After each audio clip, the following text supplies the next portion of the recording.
নমস্কাৰ দৰ্শকসকল আপোনালোক সকলোকে অমূল্যবাণীলৈ স্বাগতম জনাইছো। আজিৰ ভিডিঅ'টোৰ বিষয় হৈছে বহুত চেষ্টা কষ্ট কৰি বা বহুত উপায় কৰিও যদি আপোনাৰ কোনো ইচ্ছা পূৰ্ণ হোৱা নাই তেনেহলে এদিন আপুনি এই উপায়টো কৰি চাব পাৰে। একেবাৰে সহজ উপায় আৰু উপায়টো কৰিলে কিন্তু আপুনি শীঘ্ৰেই সুফল লাভ কৰিব।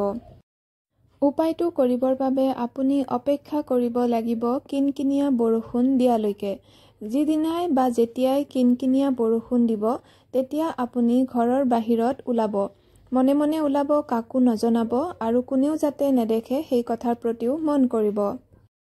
উপায়টো কৰিবৰ বাবে কিনকিনিয়া বৰষুণত আপুনি ঘৰৰ বাহিৰলৈ ওলাই আকাশলৈ চাব আৰু হাতজোৰ কৰি আপোনাৰ মনৰ ইচ্ছাটোৰ কথা প্ৰকাশ কৰিব, যেনে মই এটা চাকৰি পাব লাগে, মোক শীঘ্ৰেই চাকৰি এটা পোৱাই দিয়া যাতে মই ঘৰৰ সমস্যাবোৰ বা টকা পইচাৰ সমস্যাবোৰ সমাধান কৰিব পাৰোঁ।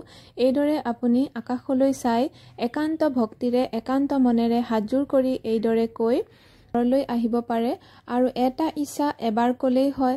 আৰু যিটো ইচ্ছা আপোনাৰ পূৰ্ণ হোৱা নাই, বিশেষ আপোনাৰ দৰকাৰী বা পূৰ্ণ হোৱাটো বিশেষ জৰুৰী, তেনেকুৱা ইচ্ছাৰ কথাহে আপুনি এইদৰে ক'ব আৰু দেখিব কিদৰে আপোনাৰ অতি সোনকালে ইচ্ছাটো পূৰ্ণ হৈ যাব। কিন্তু আপুনি লোভ লালসা কৰি বহুত বেছি এমাউণ্টৰ টকা পইচা বিচৰা বা যিকোনো ধৰণৰ অসম্ভৱ কথা কোৱা এনেকুৱা নকৰিব। যিটো প্ৰকৃততে আপোনাক দৰকাৰী এনেকুৱা ইচ্ছাৰ কথাহে ক'ব। দৰ্শকসকল, আজিৰ ভিডিঅ'ৰ ইমানতে সামৰণি মাৰিছোঁ। ধন্যবাদ।